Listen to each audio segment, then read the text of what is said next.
What kind of world are we living in here? And he has the nuclear weapons to do it. You know, just for your information, during the Korean War, the United States killed 2.7 million North Koreans.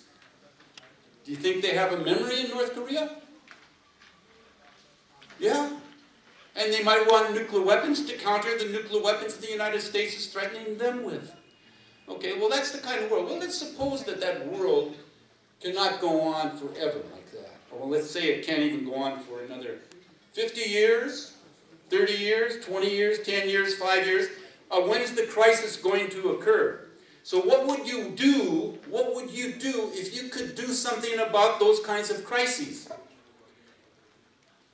What I tried to do was change my person. Didn't go down very well because I was subjected to a full-out onslaught of abuse of my person. And that's the person I could no longer be. That person was an officer on nuclear weapon alert for the United States Air Force during the mobilization for the war, the American war in Vietnam. I was there, I observed it, I was a participant in that process, and I got to the point and I said, I can no longer do this. I can no longer be this person responsible for launching nuclear weapons. And if you did not know, the United Nations General Assembly passed a treaty in the summer of 2017 banning nuclear weapons and banning and forbidding any participation by government, military personnel in the preparation for the use of nuclear weapons. The creation, the manufacture of nuclear weapons is banned. It's a treaty signed by maybe 123 nation states. It's a valid treaty. But guess which nation states didn't participate? Well, North Korea, obviously. India did not participate, did not sign. Pakistan, Israel, China, UK, USA, France. The nuclear weapon states like the nuclear weapons, and the rest of the world does not. Now, is that a definition of a crisis? Is it a spiritual crisis? Do you see anything spiritual in that crisis? Anybody have an observation? We're here at the spiritual parliament. Let's vote. All of you raise your hands who believe that the world crisis with nuclear weapons has a spiritual basis. Raise your hands. One hand raised. Oh. I think they would never agree to banning nuclear weapons because they think that they have to maintain their superiority as a nation, and they have to maintain their superiority as a nation towards other smaller countries who don't have that much of a nuclear power, so that they can maintain their respect. So that USA and countries like USA, UK Do you respect my country because we have nuclear weapons? No, not like that. I don't respect your country either because you have nuclear weapons. And thank you, ma'am, or the two of you for raising your hands. So the rest of you, nobody believes that there's a spiritual crisis going on in the world today. That's really amazing. Like the violence that human beings are capable of doesn't have a spiritual dimension. Look at Syria. Look what's going on in Syria. There 400,000 people have died at the hands of a government, in the hands of all kinds of groups and organizations have wanted to be involved in that violence, and 400,000 people are dead. I don't know why I could talk about the Buddhists who have been violent towards Muslims in Myanmar and Sri Lanka. Is there a spiritual dimension to that? Interfaith. We've had an excellent presentation on interfaith dialogue. running back to Chicago, and I still think we're running out of time, and Chicago needs to catch up with us. Okay, well, let's get back into my talk. Imagine that you as an individual, you cannot participate in the world order such as it exists, and you need to change, and you need a profound change, and you don't know what that change is called, but in fact it's a spiritual change. It's a change to your person, which is going to put you on another level of existence besides the one you've enjoyed up until now. But let's suppose in the process you begin to fall. You fall out of the real world, and you fall into the void. Everybody familiar with this? You being the spiritual nation par excellence, India.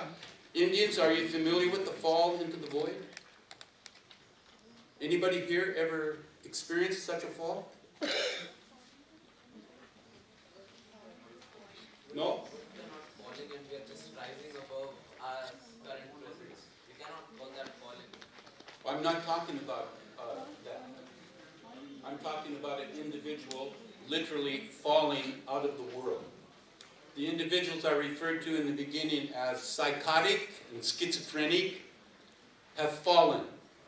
They have fallen out of social reality. They have broken with social reality. Their person is divorced and they have fallen out. And they are in a free fall state.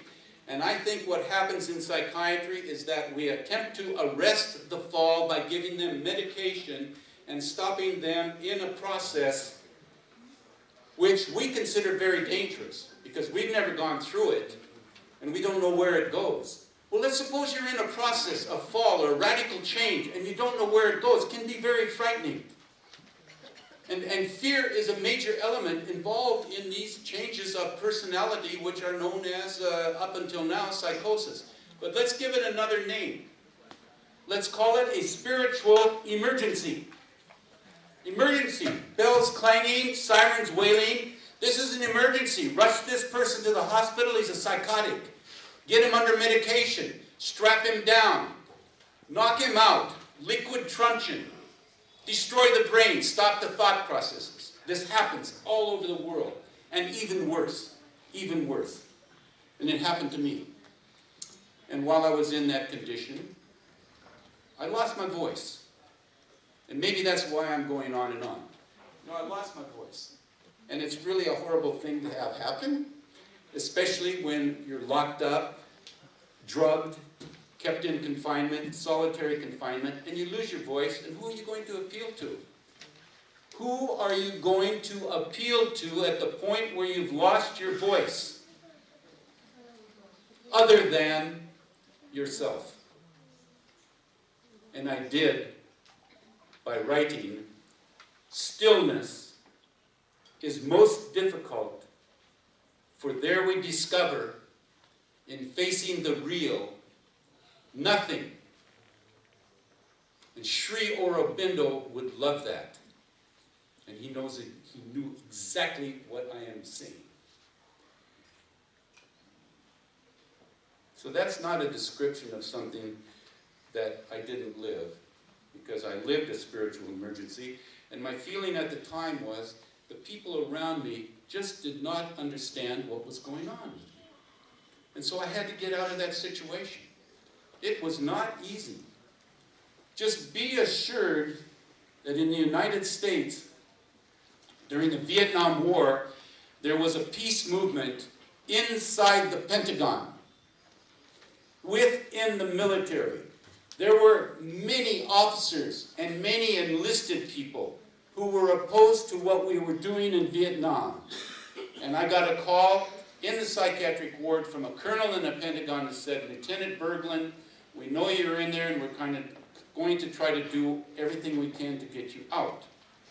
I don't know what they did, but I got out. And I got out with a copy of the medical report. And it's published in a book. Yeah, I published my own medical report about my paranoid schizophrenia. It's right here. It's an official U.S. document. It's published in a book called Disarming Madness by none other than my publisher, Dr. Trivedi. Okay, so I got a book, you know, it took, after a very powerful experience, which I didn't know what it was and what it meant, but actually it was, I had to meet my madness in my person fully and do something about it. And I could not do that in a psychiatric unit. So what did I do? I shipped out. I went to sea. I went to sea and I faced nature. Nature, violent nature, in a hurricane off the coast of America, a hurricane coming up the North Carolina seacoast, and I sailed out of New York, and it was night. And I went across the Atlantic Ocean on a glass smooth sea. I went into the Mediterranean. I stopped in Morocco and Spain and Italy, but I got to Venice and I had to go further. I had to go to a communist country called Yugoslavia. And I went out of Venice one night, and my passport said, cannot enter any Eastern Bloc country. Yugoslavia, Bulgaria, Romania, Soviet Union, cannot enter. And I said, let's go, do it. And here I am, on a ship. A crow's nest on a ship. This was a cargo ship. A crow's nest is the highest point a human being can attain on a ship. And there's a compass up there. There's another reading. The captain of the ship can conduct that ship under severe conditions. We sailed out of New York where that ship was plunging into the sea and rocking 70 degrees, 35 each direction. And what did I say to that? Yes. And going towards Yugoslavia at night, the night was darker than any I had ever seen. We sailed. We sailed, gentlemen. We sailed through a fog bank.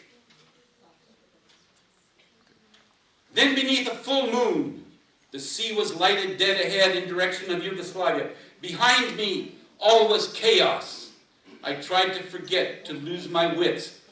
The void became bigger than all my fears, and I held steady, not to lose that last chance. My mind blackened before sources, before notices of blood. There was an opening, and I passed through. The first moment in the void was impossibly lonely and shadowed my madness, made it look small, and filled me with blackness. In a snap, I shot past my fear of death. My vision bloated beyond the point of rupture. I held steady as I blew beyond. Ocean, roar, flicker of moonlight, pain, constant shadow of the night of the soul. I lost my last grip. Words vanished. Fear became a bodily function. I quit holding on to my mind. And folks, the day that humankind is able to quit holding on to its mind, it might be able to lose its capacity to wage war and lose its nuclear weapons and make them a thing of the past, museum pieces. But as long as we're still stuck in our ordinary contemporary mind and still debating interfaith dialogues and beliefs in God and religious texts, whether it be the Bible, the Quran, the Vedas, you name it, the truths are there. But where have the truths led us? To an impasse. But that's fine. If you can get it out of text, go for it. I got it out of a spiritual emergency.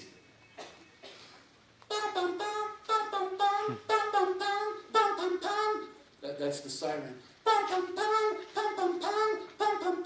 You got anything more to say? Come on, you're good. You're good. He's hot. What do you think?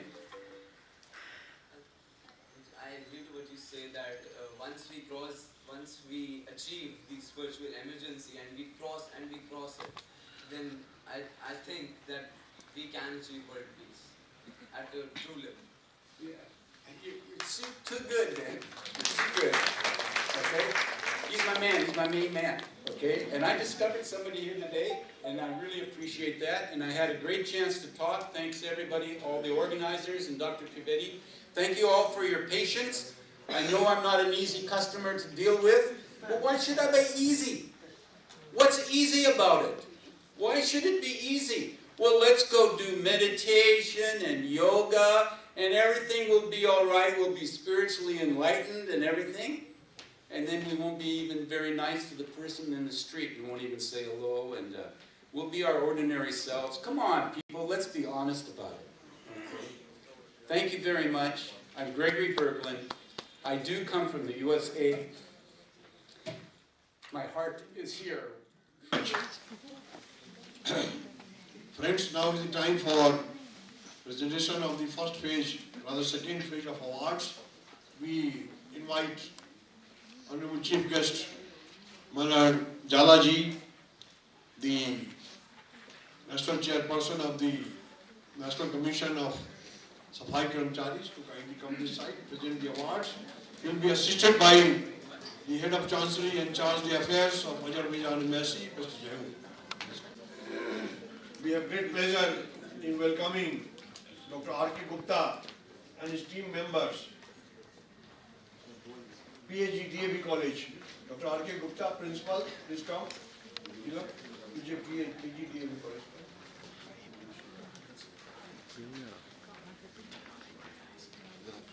Same award is being presented to PGDAV College evening. The colleagues and teachers, they have come. In the meantime, the award is presented to you by Chief Guest.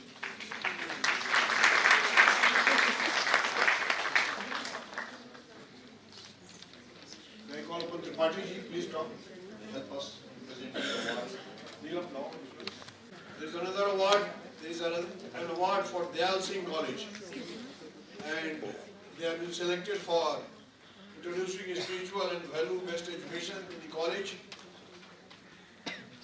The faculty members and the teachers are welcome to come and receive this special memento.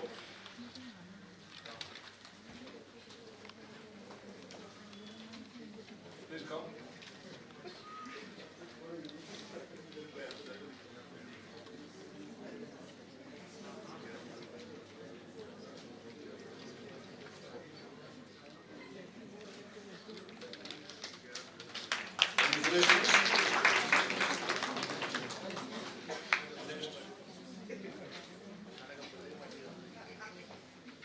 We have great pleasure in inviting Dr. Archana Shamshelya, who is Associate Professor in the Department of Political Science at Aditi Mahavidyalaya, University of Delhi. We have great pleasure in announcing a very special award titled National Literature Award 2018 on this auspicious occasion.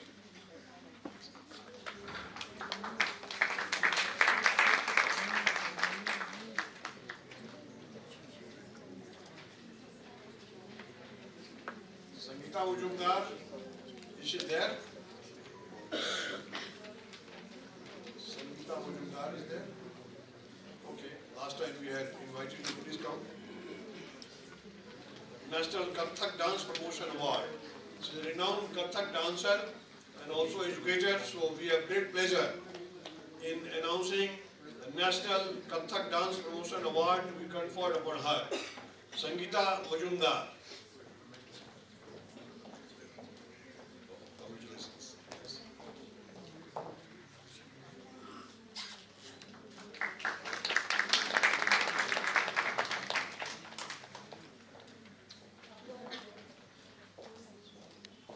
We are pleased to invite Gaurav Gupta ji, who is a very renowned philanthropist and also the director of the DPS in Rudrapur.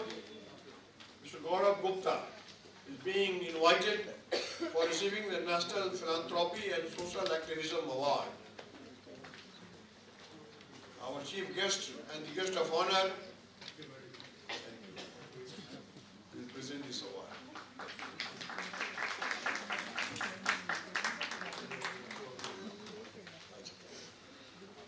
Yes, please. We call upon Mr. Abir Sinha, who is a social work activist. Okay, thank you.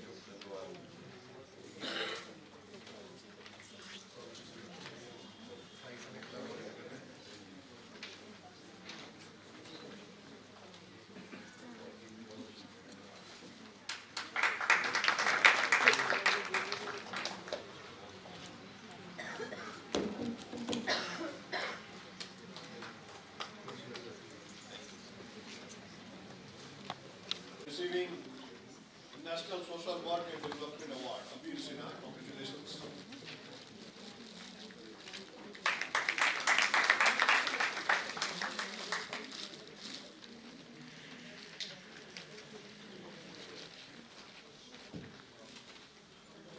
We have great pleasure in inviting Mr. Himadri Suman for receiving National Cleanliness Award. He has created new mission is Safai, and accordingly this special award is being conferred upon him. It is given by the Honorable Chairperson of the National Commission for Safai Karmchari, by his mentor, and also by the Charge d'Affaires of Azerbaijan and Mercy, as also Legal Manager Party, the DCP.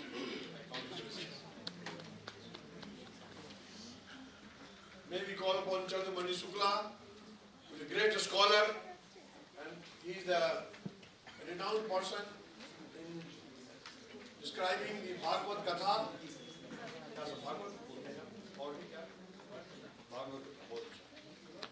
तो राष्ट्रीय आध्यात्मिक शिक्षा पुरस्कार से आपको नवाजा जा रहा है। हमारे मुख्य अतिथि से आप ये पुरस्कार प्राप्त करें।